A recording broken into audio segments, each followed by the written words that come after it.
tórax, pelvis, abdomen y miembro inferior.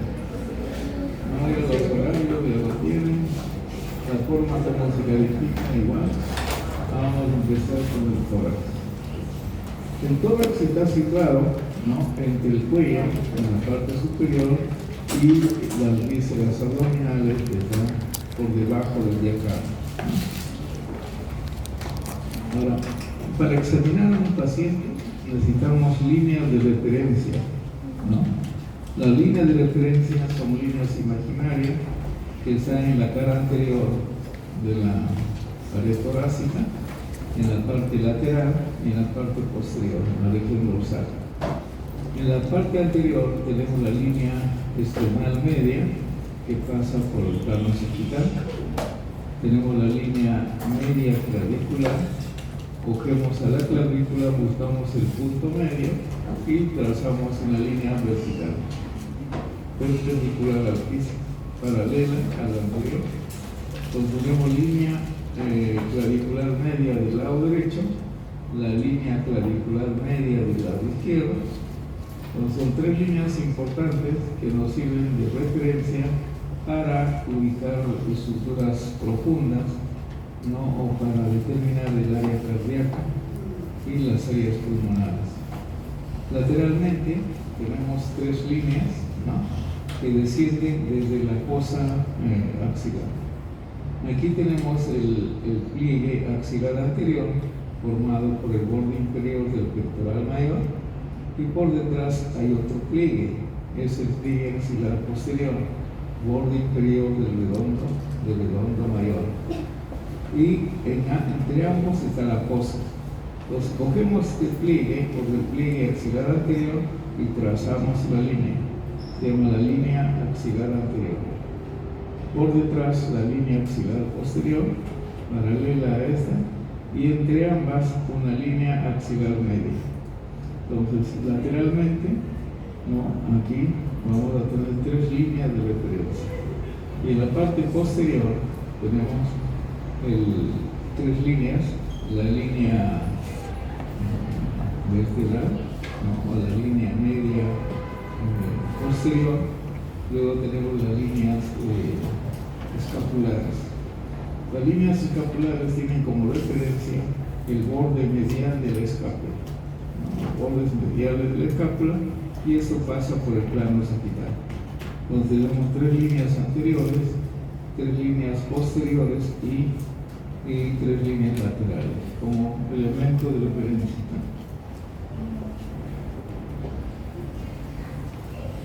La pared torácica o jaula torácica, ¿no?, es diferente a cuando examinamos a un paciente, ¿no? La parte superior aquí es angosta en la pared torácica, ¿no?, y en la parte inferior está ensanchada. Pero cuando examinamos al paciente tenemos toda esta zona que está ensanchada, y está ensanchada por la presencia de los elementos óseos y musculares que forman el miembro superior, ¿no? Entonces aquí, cuando lo examinamos, debemos imaginar, ¿no?, a la jaula torácica ubicada en toda esta zona, ¿no? Pero anatómicamente esto se llama la región mamaria o el pecho del paciente. En realidad aquí tiene forma de un rectángulo, mientras aquí tiene forma de un cono, ¿no? Pero tenemos que imaginarnos que detrás de estos elementos blandos tenemos una jaula torácica que tiene esta forma. La pared torácica o jaula tiene la forma de un cono. Un cono en la parte superior, un orificio superior estrecho, y en la parte inferior un orificio inferior bastante considerable, con diámetros mucho mayor que el orificio superior. El orificio superior está delimitado por el manubrio del esternón, la primera costilla y la primera vértebra torácica. Por este espacio, por este pequeño espacio, pasan muchísimas estructuras importantes que van del cuello hacia el tórax o del tórax hacia el cuello. Por ejemplo, ¿qué elementos anatómicos recuerdan aquí? La tráquea, ¿no? ¿Qué más? El esófago, ¿qué más? Arteria, ¿qué arteria? Tronco arterial brachiocefálico, la carótida común izquierda, ¿no? La subclavia izquierda, los grandes vasos venosos brachiocefálicos, el vago, los frénicos, la cadena simpática, el conducto torácico, ¿no? Todos esos elementos pasan por aquí. De igual forma, la parte superior de la pleura también se asoma por aquí. Se llama la cúpula pleural. Entonces, imagínense una herida de bala en el cuello, ¿no? O un ataque por un arma blanca, ¿no? Entonces, si llega a coger uno de los grandes vasos, ahí no hay nada que hacer, ¿no? La vía respiratoria, todavía, si seccionan la vía respiratoria y hay sangrado, se obstruye, hace una aspiración y se muere el paciente. Algunos tienen suerte, vienen con atravesado por una rama o algún tejido o algún cuerpo, ¿no? Punzante, y vienen vivos. Entonces hay que tratar de sacar sin hacer daño. No sé si han visto en internet, ¿no? Atravesado por un tronco de un árbol pequeño y el paciente está vivo, ¿no? Entonces hay que tomar tomografía, exámenes para tratar de sacar sin lesionar. Entonces, vamos a ver aquí. Entonces, ¿qué elementos anatómicos delimitan el orificio inferior? ¿No? El orificio inferior no es regular como aquí, ¿no? Está en un solo plano. El orificio inferior es irregular, está en diferentes planos, ¿no? Entonces, los elementos que delimiten el orificio inferior es la vértebra torácica número 12, la costilla número 11 y 12, y este arco. En Moore le llaman el arco costal, ¿no? Y la nomenclatura antigua se llama reborde costal, ¿no? Pero Moore le llama todo arco costal. Desde el arco costal más la costilla número 11 y 12 y la vértebra número 12. Ahora, este orificio inferior, ¿no? Va a estar cubierto por el músculo diafragma, ¿no es cierto? El diafragma, ¿hasta qué espacio llegará? Entonces, para saber en un paciente cuando examinamos los espacios, ¿no? ¿Cómo hacemos? ¿Cómo sabemos cuál es la primera, la segunda, la tercera costilla? ¿Podemos palpar la primera costilla? No se palpa, porque la clavícula viene por aquí, la clavícula por aquí y va a impedir. Entonces recién se palpa a partir de la segunda. Pero la segunda, ¿con qué elemento anatómico se relaciona? Aquí, ahí está la unión entre el manubrio esternal y el cuerpo. Se llama ángulo de Luis o ángulo esternal. Entonces yo puedo palpar, ¿no? Ustedes pueden palparse la escotadura, ¿no? Ustedes pueden palpar la escotadura. Se llama horquilla del esternón. Entonces ustedes pueden palpar la horquilla, descender, no, y es plano, ¿no? Y van descendiendo y encuentran una prominencia ahí. Ese es el ángulo de Luis. Y a los lados del ángulo de Luis está la segunda costilla. A partir de ahí cuenta, ¿no? Entonces en el paciente se puede contar, buscan la segunda costilla, dice segundo espacio, siguen palpando, tercera costilla, tercer espacio y van contando todas. Esto nos sirve para ubicar tumores, ¿no? Para ubicar el área cardíaca, ¿no? El área cardíaca ustedes lo pueden diseñar aquí. ¿Cómo? Percutiendo. Colocan una mano en el pecho del paciente y con la otra percuten.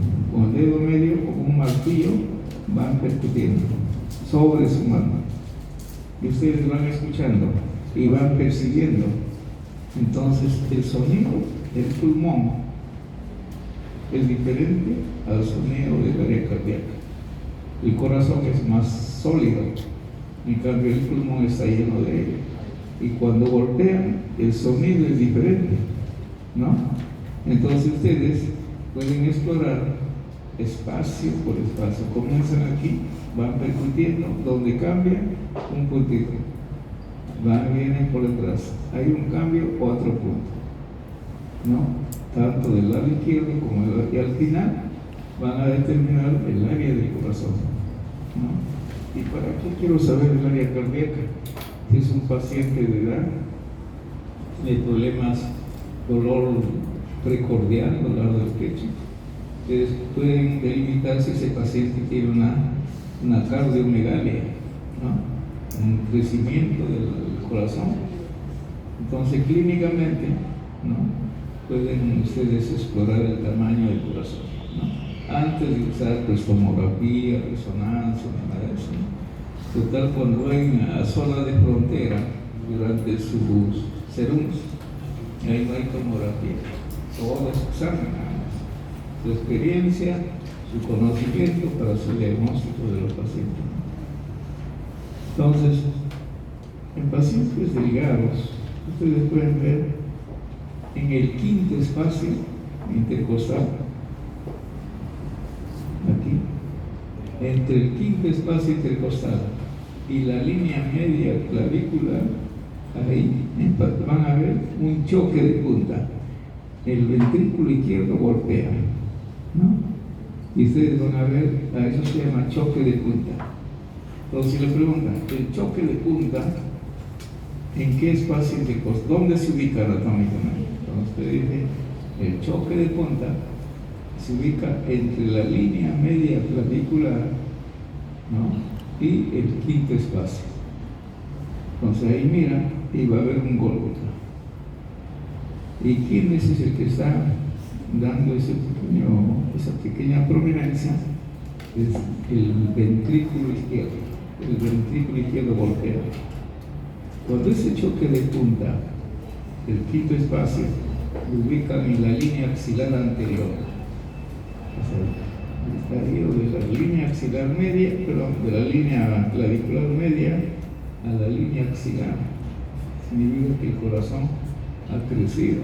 Entonces, este paciente tiene una cardiomegalia, un crecimiento del corazón. Generalmente es por consecuencia del crecimiento del corazón del lado izquierdo, ¿no? El corazón, desde el punto de vista funcional, se divide en dos partes: corazón izquierdo y corazón derecho. El izquierdo, ventrículo y aurícula izquierda, y el corazón derecho, ventrículo y aurícula derecha, ¿no? Cada uno tiene una función diferente. Entonces, esa sería la utilidad de los espacios intercostales, ¿no? Entonces, el orificio inferior está cubierto por el diafragma. El diafragma llega hasta el cuarto espacio intercostal. Viene así. El diafragma se puede comparar como si fuera un tazón, esos tazones grandes, boca abajo, ¿no? En el muro lo compara como si fuera un paracaídas, ¿no? Entonces así, el diafragma. Entonces, aquí tenemos el orificio inferior, visto por abajo, es un orificio amplio, y aquí tenemos una invaginación por la presencia de los cuerpos vertebrales, ¿no? Hace prominencia dentro de la cavidad torácica los cuerpos vertebrales, como una montaña, ¿no? Entonces aquí tenemos el diafragma. El diafragma, fíjense, se inserta en la cara interna de las costillas, ¿no? Esa es su porción costal. Tiene una porción que se inserta en los cuerpos laterales de las vértebras lumbares, se llaman pilares.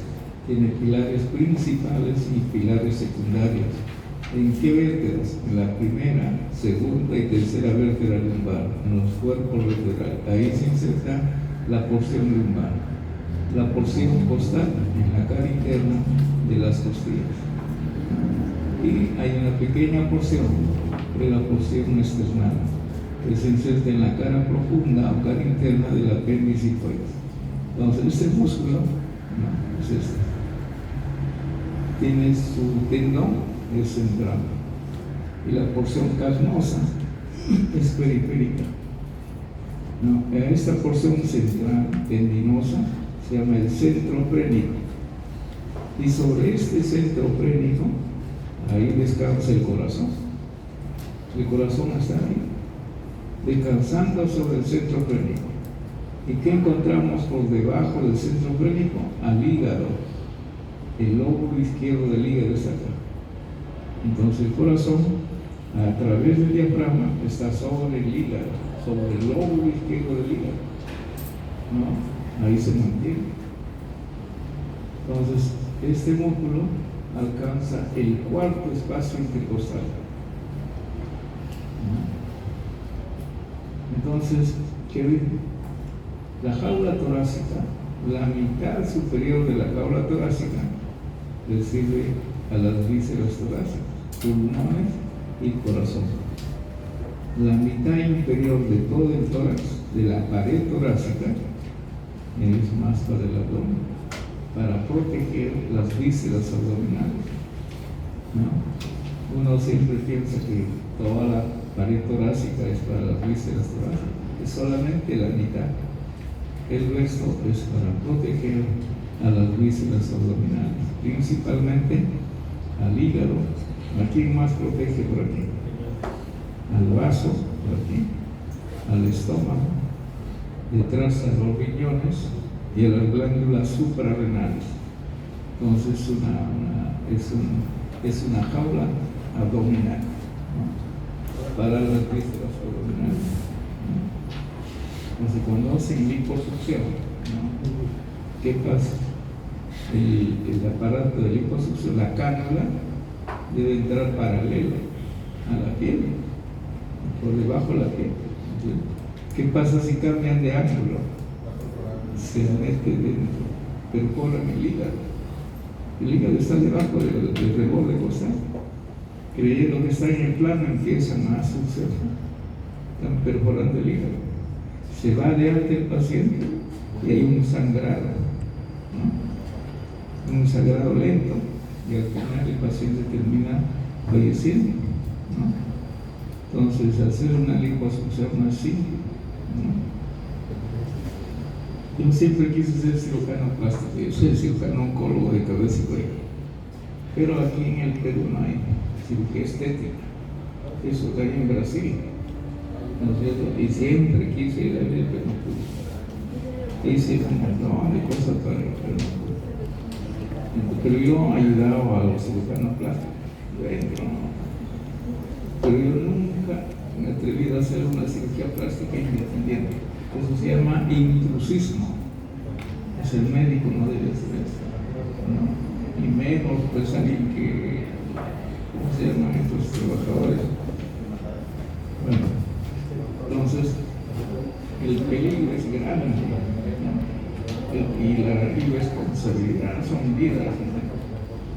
Dinero no sirve para nada, solo para dar comodidades, nada más. Eso no te da felicidad, no te da felicidad.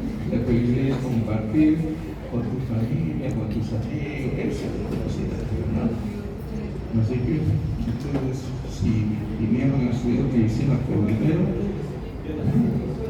¿qué van a hacer? Se van a dedicar a buscar dinero, ¿no? A quitarle el dinero a la gente que no tiene, ¿no?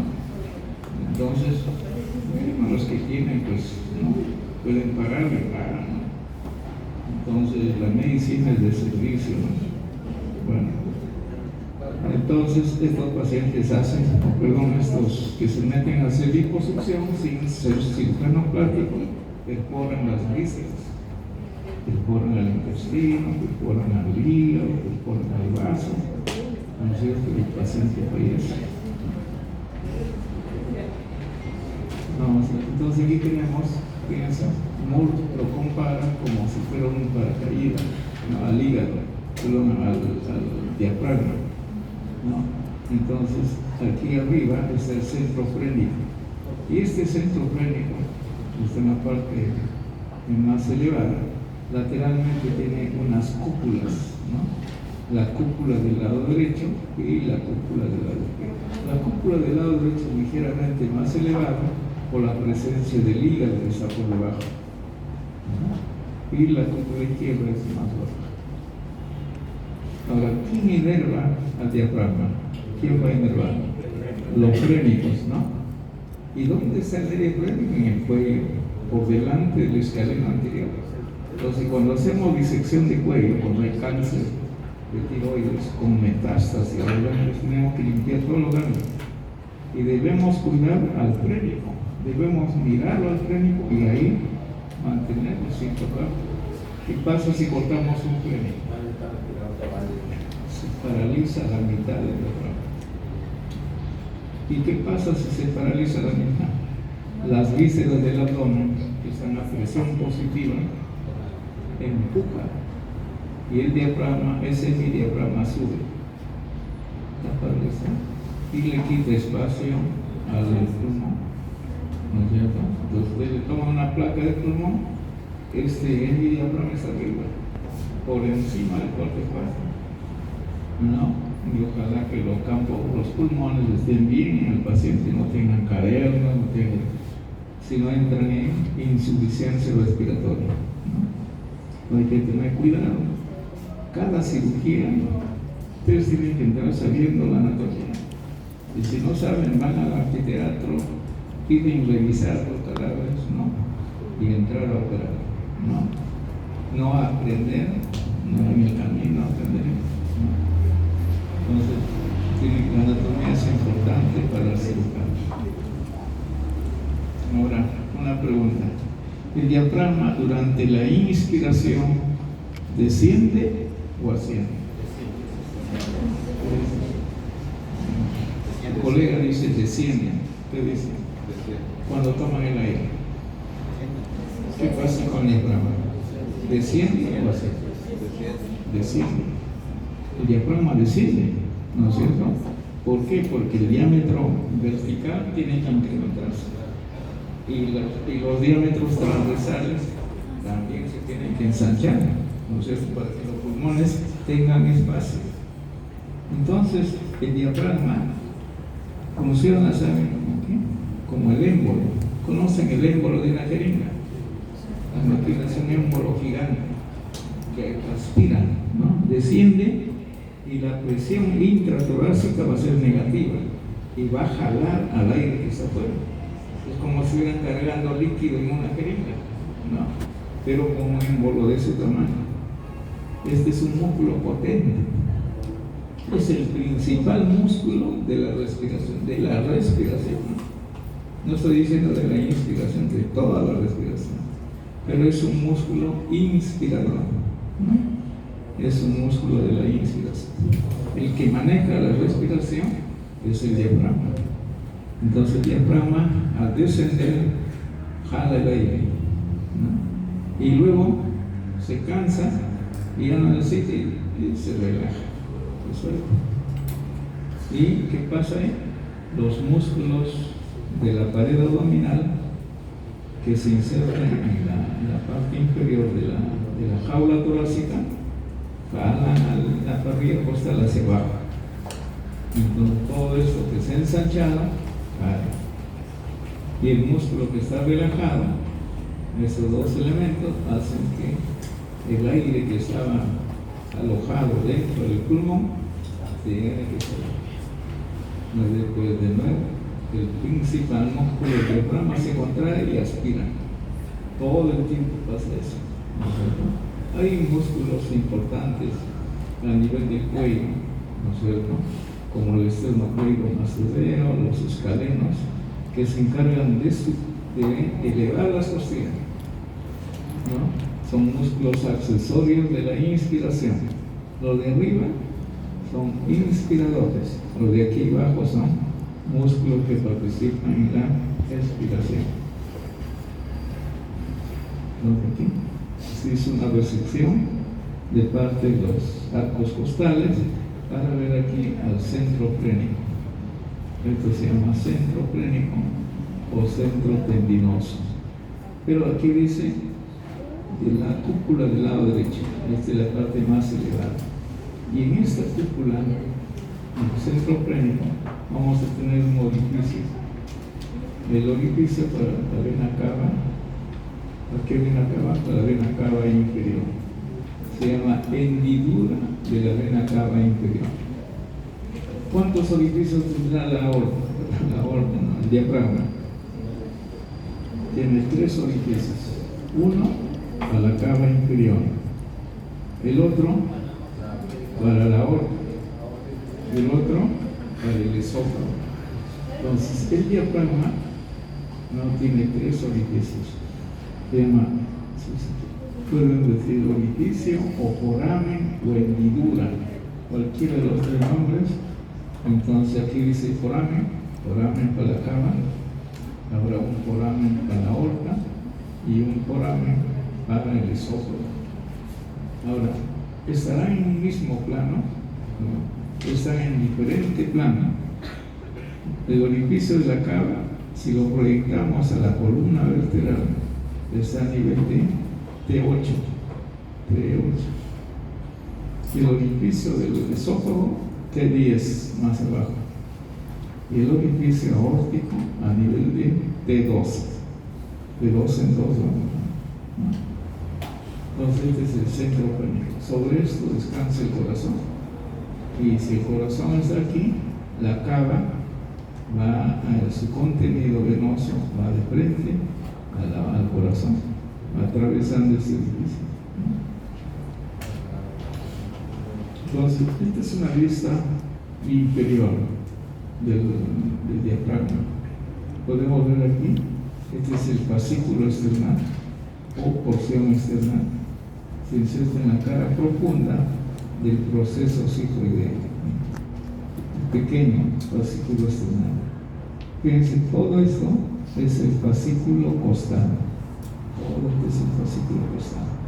Y esta porción de aquí es el fascículo lumbar. Aquí están los pilares principales del diafragma. ¿Dónde se insertan? En la primera lumbar, en la segunda y va hasta la tercera lumbar. Y estos pilares principales van a delimitar el orificio aórtico. Este es el orificio aórtico. Este está a nivel de T12. Este es el orificio esofágico, T10. Y este es el orificio a la cava, T8. Este orificio está en el centro craneal, en la porción tendinosa. Este de aquí en la porción carnosa, músculo. Y este de aquí pegado a la columna vertebral. ¿Cuál es el contenido de la hendidura esofágica? El esófago. Pero al esófago, ¿quién lo acompaña siempre? El nervio vago, los 2 nervios vagos. Entonces, el contenido del hiato esofágico es el esófago y los 2 nervios vagos, ¿no? Pero a este nivel ya no es vago derecho y vago izquierdo, se llama vago anterior y vago posterior, porque el derecho se fue hacia atrás, ¿no? Y el izquierdo se va a la cara anterior del esófago, ¿no? Y terminan como troncos vagales. Cuando llegan al abdomen, ya se llama tronco vagal anterior y tronco vagal posterior, ¿no? Entonces, ahora, este es el orificio aórtico. ¿Cuál es el contenido del orificio aórtico? La aorta, ¿qué más? El conducto torácico. ¿Qué es el conducto torácico? Es un conducto linfático. Por ahí va la linfa, ¿no? Y generalmente en el cadáver no lo vemos, ¿no? O sea, no llegamos a ver los vasos linfáticos de la mano, ni del antebrazo, ni de la axila. Son vasos muy pequeños, pero existen. Y esto se ve, ¿no? Un paciente que tiene un cáncer de mama, ¿no? Hace una mastectomía Y si tiene ganglios, sacan todos los ganglios de la axila. ¿Y cómo termina? Un aumento del volumen del miembro superior. No, porque ahí ya se cortó el drenaje linfático. ¿Y qué es la linfa? No, la linfa, fíjense, las arterias irrigan al miembro superior hasta la punta de los dedos. Cuando termina ahí, ¿qué sigue? Siguen los capilares, o sea, los vasos más pequeñitos, donde pasa una hematía detrás de otra hematía, son vasos pequeños. Y luego, ¿qué sigue? La parte venosa, o sea, las vénulas, sí, son venas que se van juntando y van formando venas más grandes. Pero en esos capilares sale hacia el intersticio plasma. El plasma es la parte no celular de la sangre. Sale el plasma hacia el intersticio y los linfáticos tienen que sacar ese plasma y regresarlo a la circulación. No, y forma parte del líquido linfático. Entonces, el vaso arterial está bien, el vaso venoso está bien, pero queda en el intersticio líquido. Pero como los vasos linfáticos están cortados, ya no hay retorno. Entonces el paciente con una mastectomía, con disfunción de cuello, tiene edema linfático permanente. Ahora, existen especialistas que buscan los troncos y los pueden unir con microcirugía. Antes hacen un estudio linfográfico con sustancia y contrastes para ver dónde está seccionado el vaso. Entonces,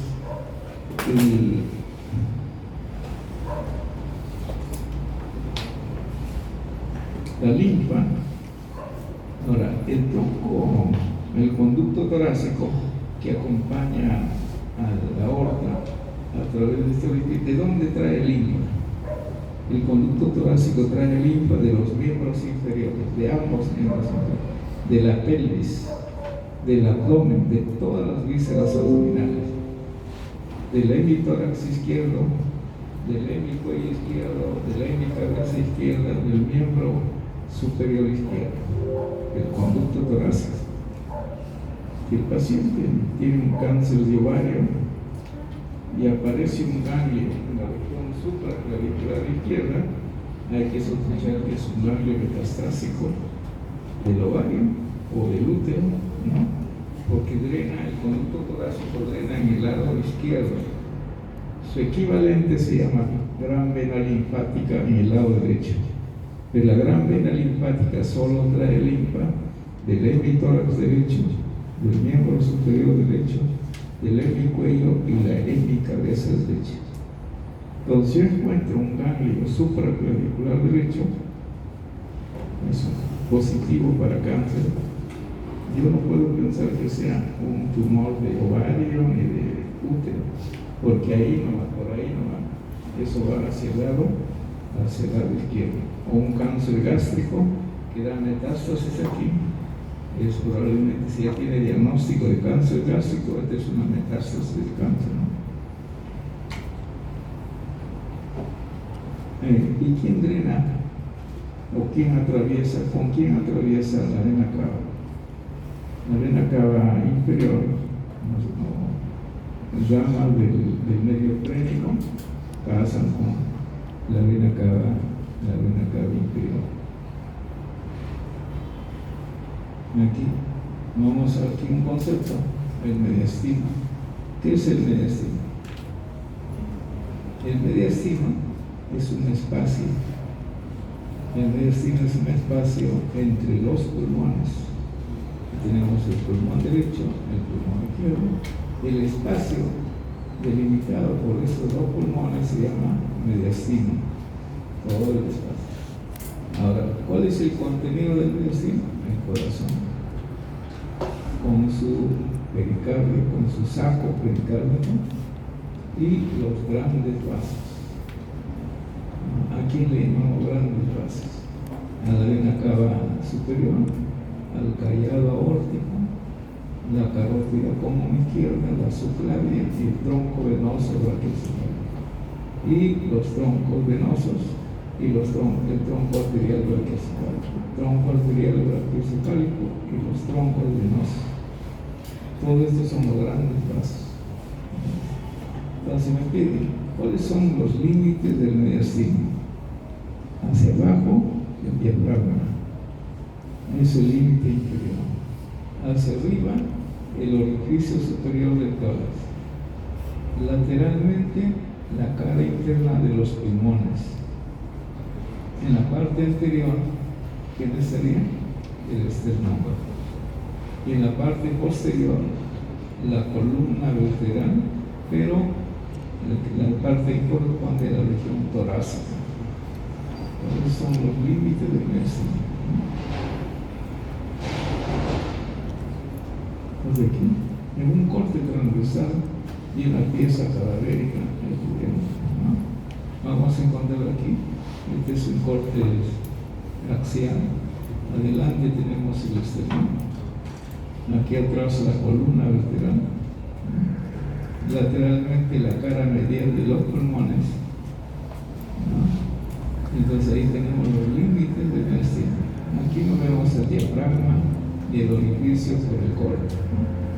Entonces, ¿cuál es el contenido? Va a depender a qué nivel es el corte.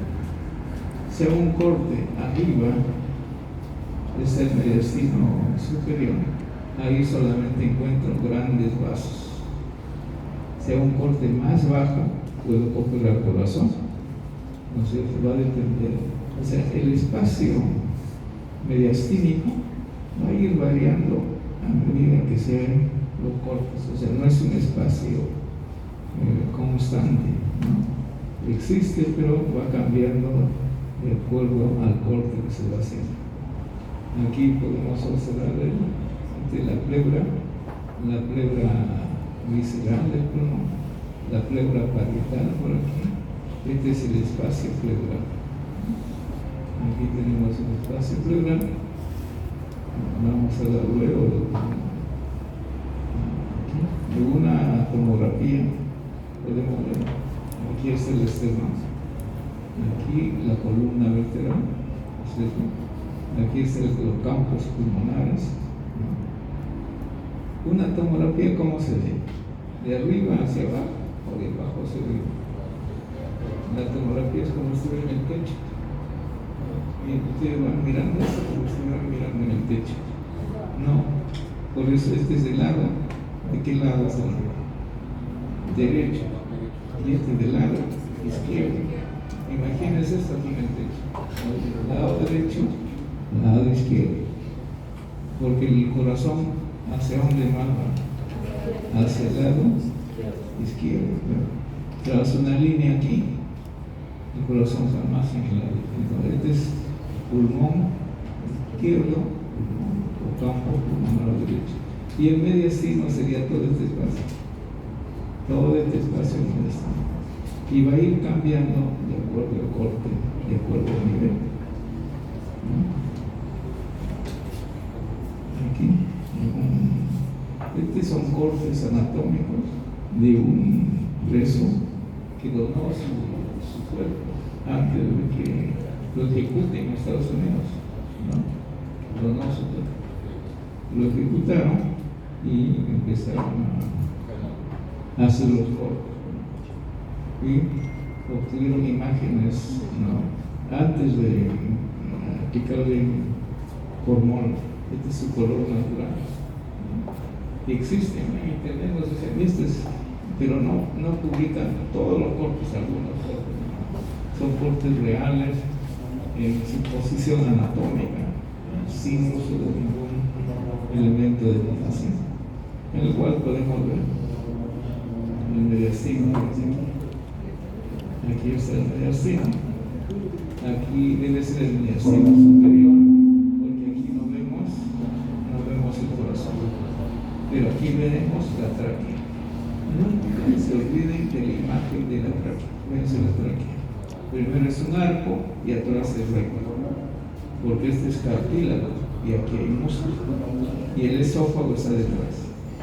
Siempre detrás de la tráquea está el esófago. Y estos son grandes vasos. Aquí no hay corazón.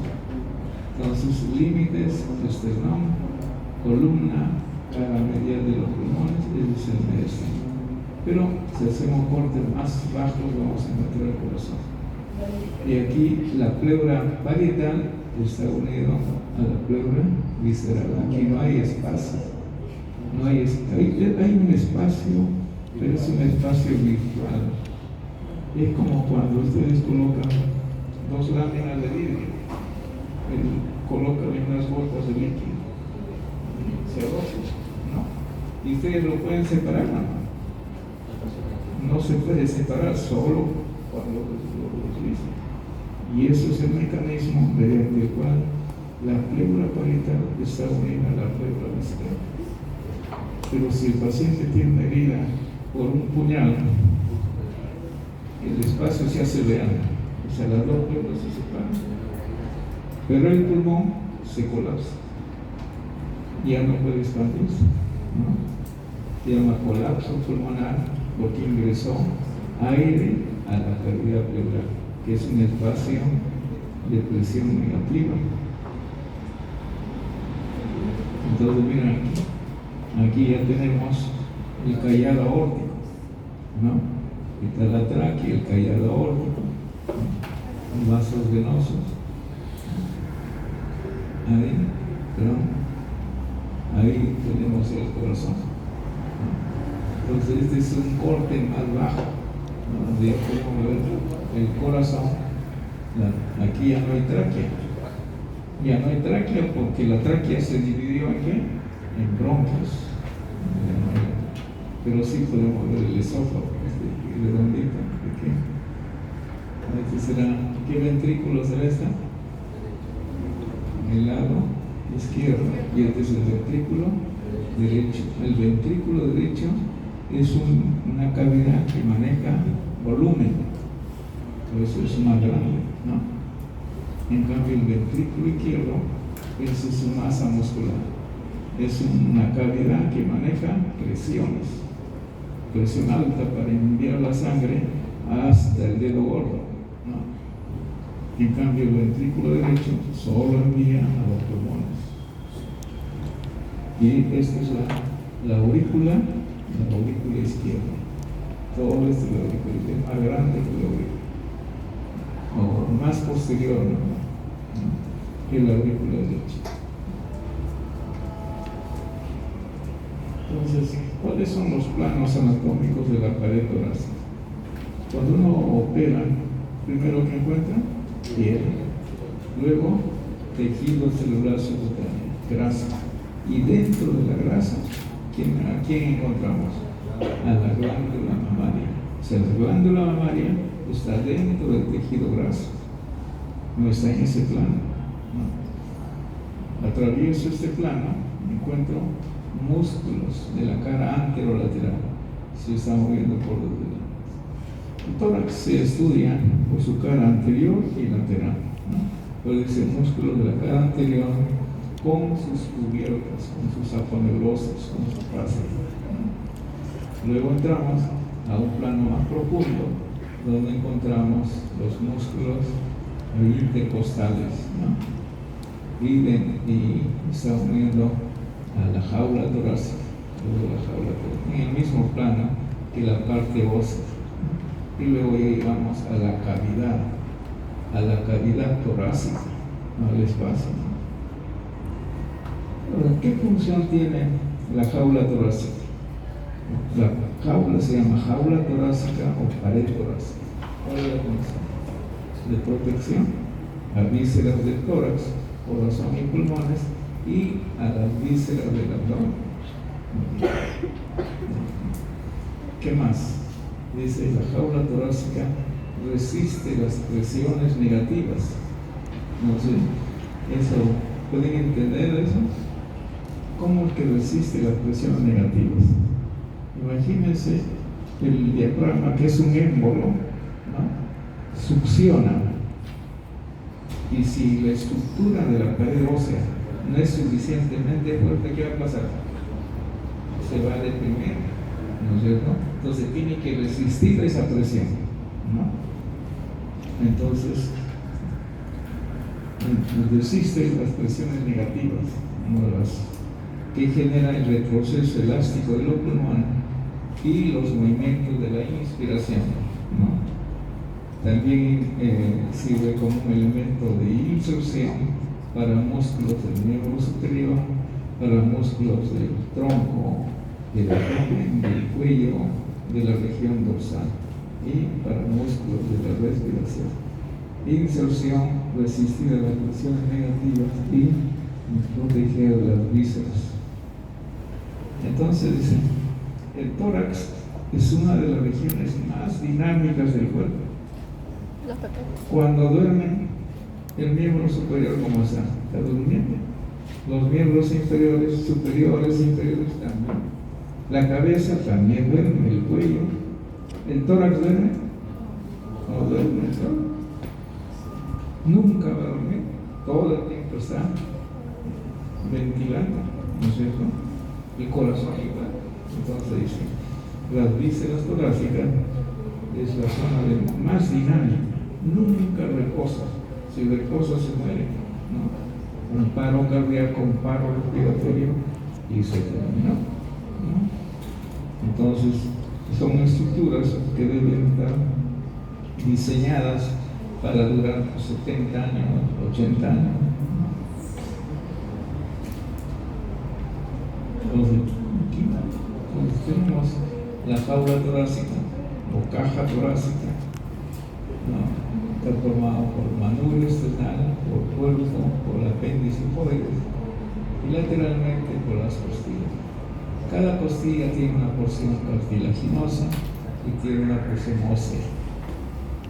Son 12 costillas, las 7 primeras van directamente al esternón, la octava, novena y décima viajan o se comunican con el esternón o tienen comunicación con el esternón a través del cartílago de la séptima cervical.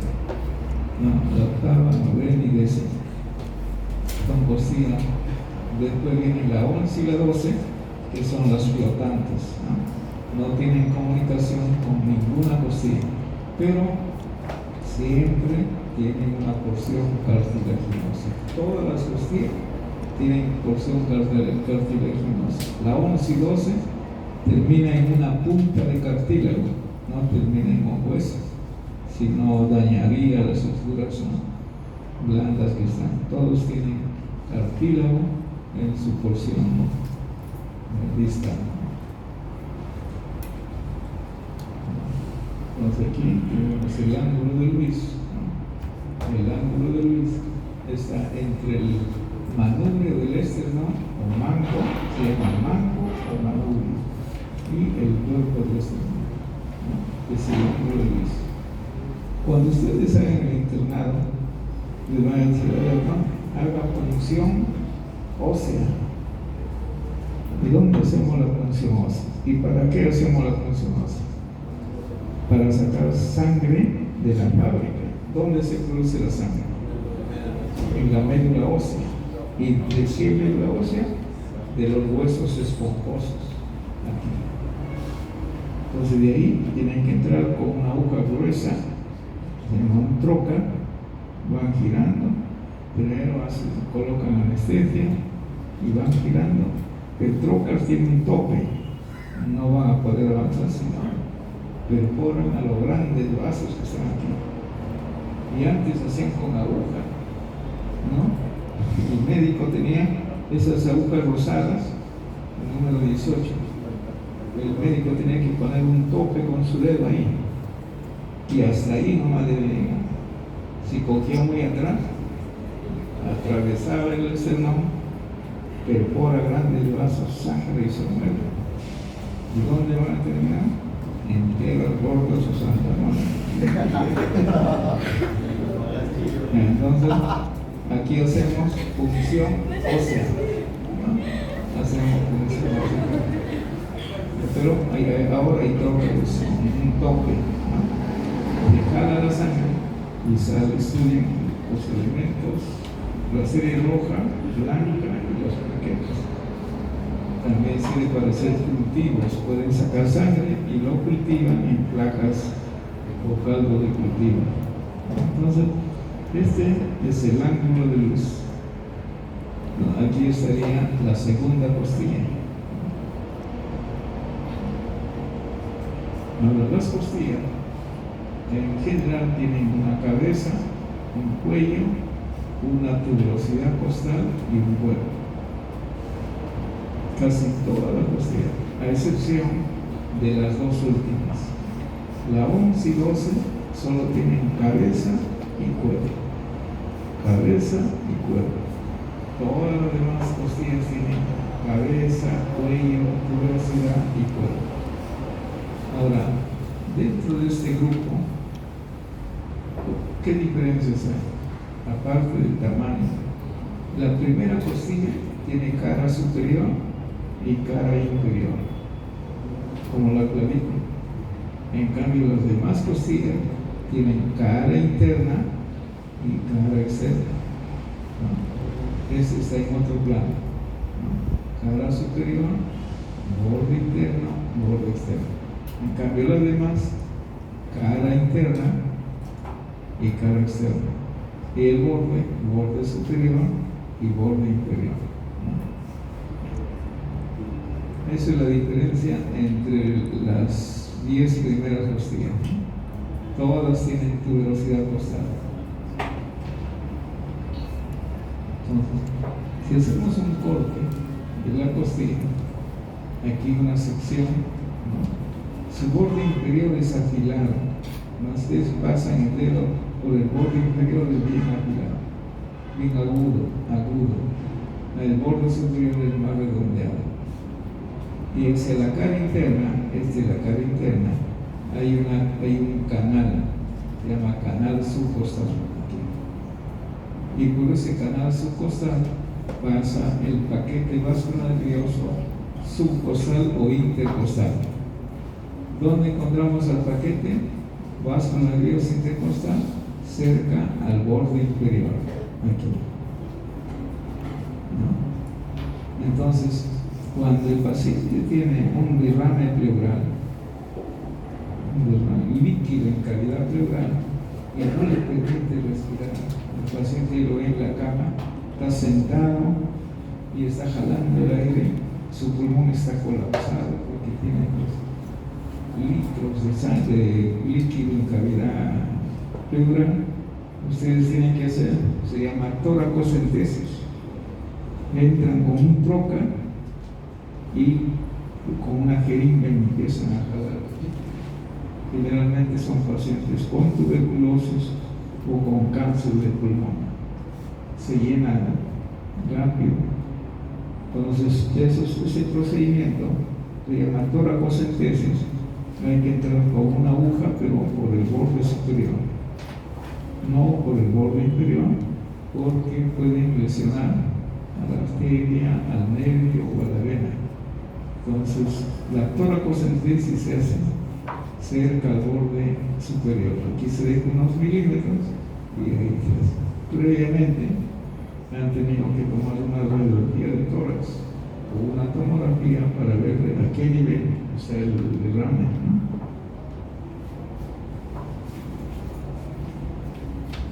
Entonces aquí tenemos en la primera, la jaula torácica está en posición de expiración.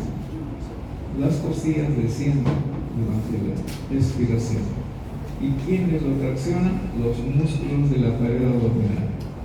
Estos músculos de la pared abdominal que tienen inserción en las costillas, al contraerse descienden a la costilla. Y de esta forma disminuyen el espacio pulmonar y el aire sale. En cambio, durante la inspiración, estas costillas ascienden y se va a ensanchar el diámetro anterior-posterior, el diámetro transverso, y el diafragma se encarga de incrementar el diámetro vertical. ¿No es cierto? Si está en el cuarto espacio, este diafragma desciende y se incrementa el espacio pleural, generando presión negativa dentro de la jaula torácica. Y eso permite que el aire que está en la presión atmosférica ingrese rápidamente, porque aquí hay menor presión, ¿no es cierto?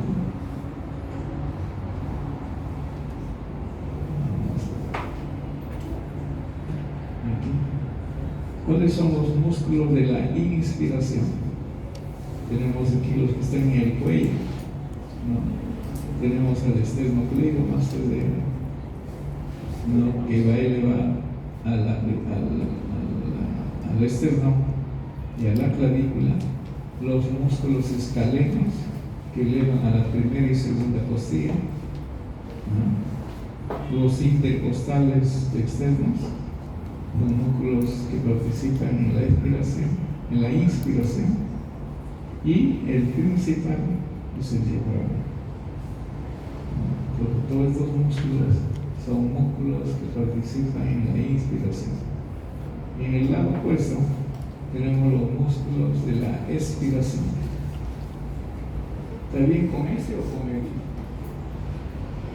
Aquí, expiración. ¿Está bien escrito? Se equivocamos.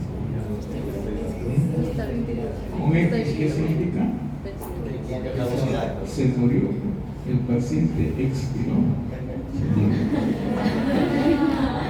No vayan a poner esto. Entonces, aquí tenemos los músculos intercostales internos, pues el músculo de la expiración y los músculos de la pared abdominal. El oblicuo externo, el oblicuo interno, el transverso del abdomen y el recto del abdomen.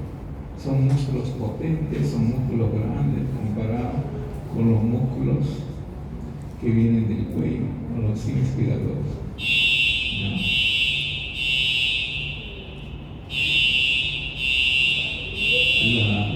La cavidad torácica.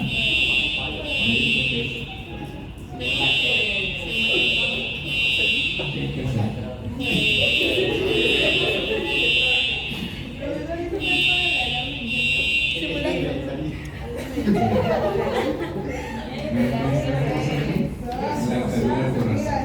La cavidad torácica, ¿no? Es todo esto. Todo esto es la cavidad torácica. Esta cavidad torácica delimitada por la jaula torácica, por la pared torácica, ¿no? Tiene forma de un riñón, ¿no? Tiene forma renal, tiene forma arriñonada porque la columna vertebral aquí está generando una hendidura, ¿no? Una invaginación. Entonces es grande, ¿no? En el córtex es voluminoso, los cuerpos vertebrales, ¿no? Entonces esa cavidad torácica está formada por dos compartimientos laterales donde están los pulmones, se llaman compartimientos laterales o pulmonares, y en un compartimiento central que es el mediastino, ¿no? Estos son los compartimientos pulmonares de un lado, este es el compartimiento pulmonar del otro lado, y el compartimiento central es el mediastino. Todo es la cavidad torácica, ¿no?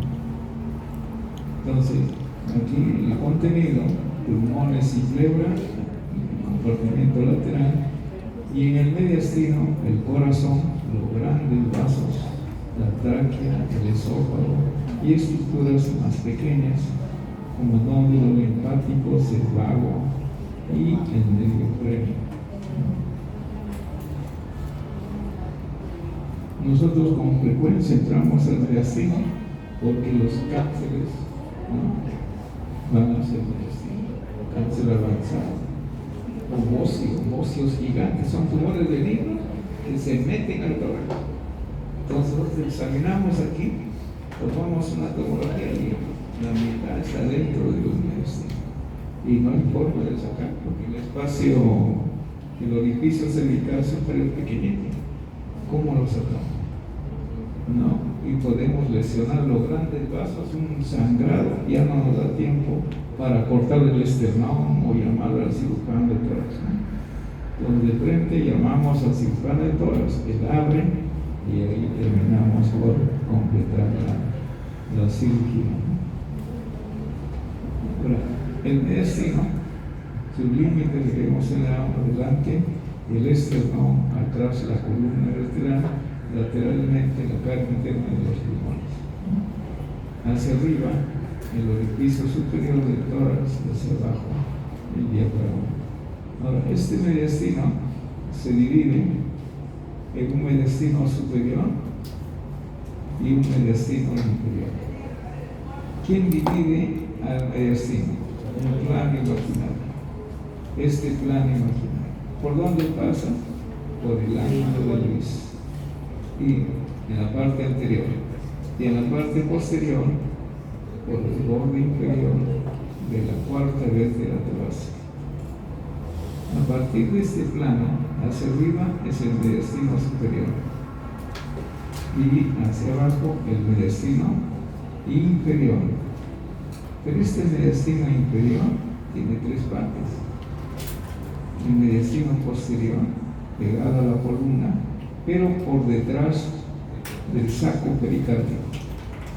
Entonces, todo este es mediastino posterior. Mediastino medio es donde está el saco pericárdico con el corazón más adentro. Y por delante tenemos el mediastino anterior, un espacio muy pequeño, muy estrecho entre el esternón y el saco pericárdico. Este es el mediastino anterior. Entonces tenemos mediastino superior, mediastino inferior, separado por el saco pericárdico, el mediastino posterior, mediastino anterior y mediastino medio. Entonces, ¿cuál es la importancia aquí? Cuando ustedes vean pacientes en general y ustedes ven la tomografía, un tumor en el mediastino posterior, tienen que pensar, ese tumor tiene que depender de las estructuras que están aquí. ¿Y qué estructura voy a encontrar en el mediastino posterior? Esta del esófago, puede ser un cáncer de esófago, un divertículo de esófago. ¿Qué más? Puede ser neoprénico, un schwannoma, un tumor benigno de la cubierta del neoprénico, o un schwannoma del vago, ¿no es cierto? Los nervios, los axones, están cubiertos por células de Schwann, ¿no? Y de la cubierta. Y esos generan a veces tumores benignos, se llaman schwannoma. ¿Qué más? Ahí vamos a encontrar la cadena simpática. Puede ser tumores de la cadena simpática, ¿no? O una dilatación de los grandes vasos o de una rama. Entonces, aquí les preguntan, doctor, a ver, ¿qué elementos anatómicos tenemos en el mediastino posterior? No, los profesores cuando, o en el internado, ven un paciente con tumor en el mediastino posterior. Entonces siempre piensan en el contenido que hay ahí. Entonces, de ahí pueden sacar el diagnóstico. Si encuentran un tumor en el mediastino anterior, en un niño, ahí que encontramos en el mediastino anterior, el timo, ¿no? Pues un timoma, un tumor del timo. Pero el timo va involucionando a medida que va creciendo. En el adulto ya no hay timo, ¿no? Hay tejido graso o fibra adiposa. Pero vamos a encontrar aquí la arteria mamaria. ¿Qué mamaria es la mamaria interna? La arteria mamaria interna pasa por ahí con su vena mamaria interna, ¿no? En el mediastino anterior. Entonces, contenido del mediastino anterior en los niños, el timo más las arterias mamarias y venas. En el adulto encontraremos tejido fibroadiposo más la arteria y la vena mamaria, ¿no? Y pegado a la cara profunda del esternón y de las costillas hay un músculo transverso, un músculo planado que se llama músculo transverso del esternón. En el mediastino superior, los grandes vasos. ¿Quiénes estarán en el mediastino superior? estará la tráquea, el esófago, el callado aórtico, los troncos venosos brachiocefálicos, ¿no? Todos los elementos que están atravesando el orificio superior del tórax. Y luego se van viendo comportamientos diferentes. Entonces aquí los límites del mediastino lo señalamos. Entonces aquí tenemos una vista frontal, ¿no?, del corazón y los grandes vasos y los pulmones, ¿no? Entonces aquí está el saco pericárdico. Todo esto está en su saco pericárdico. Aquí no vemos el corazón. Para ver el corazón, ¿qué tenemos que hacer?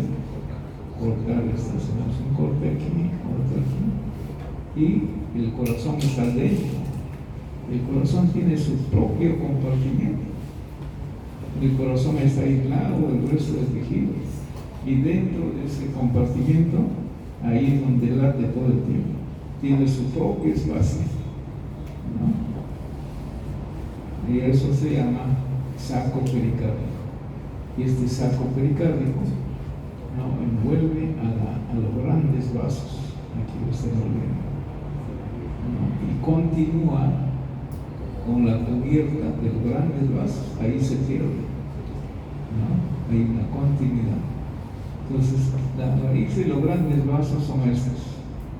Este es el plano que corta en mediastino superior y mediastino inferior.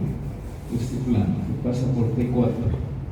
Entonces, por debajo estará el corazón y la raíz de los grandes vasos, callado y la vena cava superior.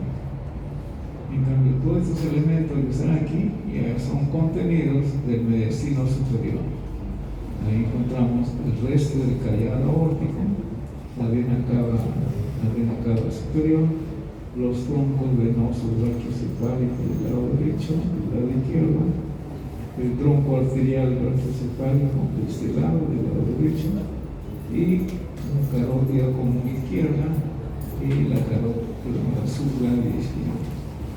Entonces, este es contenido del mediastino superior. Por ahí está pasando el medio crénico. Este es el medio crénico. Y el medio crénico del otro lado. ¿No es cierto? Aquí lo que nos vemos, también está viendo la tráquea. La tráquea también está en el mediastino superior. El esófago que está detrás de la tráquea también está en el mediastino posterior, superior. Todos los elementos que pasan por el orificio superior están aquí. Los nervios vagos, aquí el nervio vago. El crénico pasa por delante del pedículo pulmonar, por delante de la arteria y vena pulmonar. El vago no, el vago pasa por detrás, por eso no lo vemos aquí.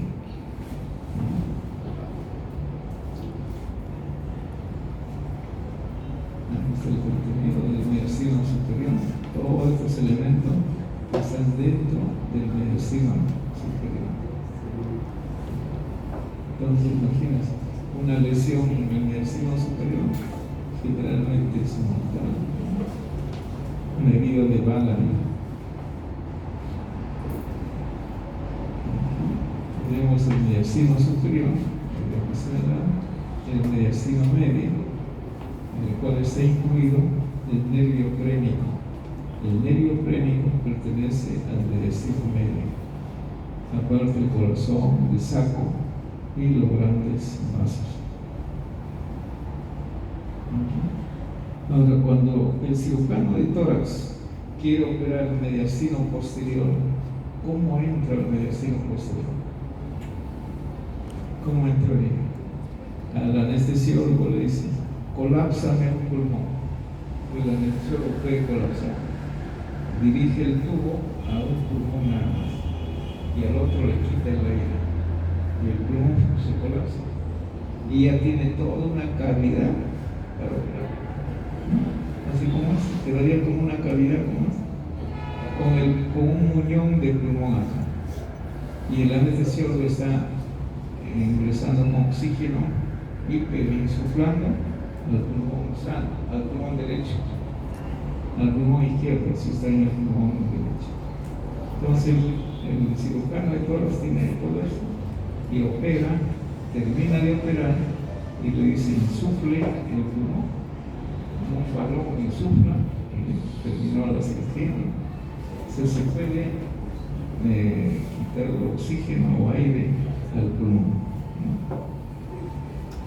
Inclusive cirugías endoscópicas, ya no abre el tórax, ¿no? Hace pequeñas incisiones en los espacios, por ahí ingresa con el troca, la cámara, y puede estar operando sin hacer corte grande, ¿no? Igual que una cirugía laparoscópica abdominal. Entonces, visto por esta parte de esta cara lateral derecha, aquí se ha seccionado el pulmón, se ha retirado el pulmón derecho. Estamos viendo el mediastino posterior por el lado derecho. Este es el lado derecho. ¿Qué vamos a encontrar aquí? Al esófago. Aquí tenemos el esófago. Tenemos esta vena, se llama vena ácicos. Vena ácica. Esta vena ácica recoge sangre venosa de los espacios intercostales, de la pared torácica, sangre venosa del lado derecho y también sangre venosa del lado izquierdo, ¿no? ¿Y dónde desemboca la vena ácica? Desemboca en la cava, en la vena cava. Entonces va a recoger sangre de toda la pared torácica, sangre venosa, a través de las venas intercostales. Y más encontramos, esto se llama callado, a esta curvatura se llama callado de la vena ácica. ¿A quién le está haciendo el callado? ¿A quién le hace la curvatura? Al pedículo pulmonar, se llama pedículo pulmonar derecho. ¿Qué significa pedículo? Pedículo son los elementos anatómicos que ingresan a una víscera. ¿Y quiénes ingresan al pulmón? El bronquio principal, la arteria pulmonar y las venas pulmonares. A eso se llama pedículo. Se llama pedículo pulmonar.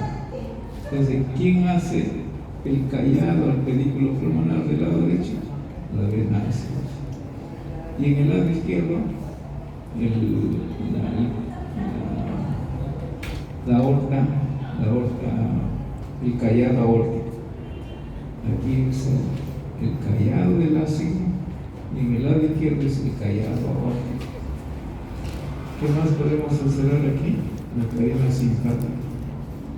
La cadena simpática es esta. El MUR no lo considera como parte del mediastino posterior a la cadena simpática, porque está un poco alejado, no está exactamente cerca a la línea media, al plano medio, ¿no? Pero los demás libros sí consideran la cadena simpática. De esta cadena simpática salen nervios, se llaman nervios esplácnicos. Esto de aquí se llaman los nervios esplácnicos. Estos nervios esplácnicos que nacen en la cadena simpática atraviesan el diafragma para terminar en los ganglios semilunares del abdomen.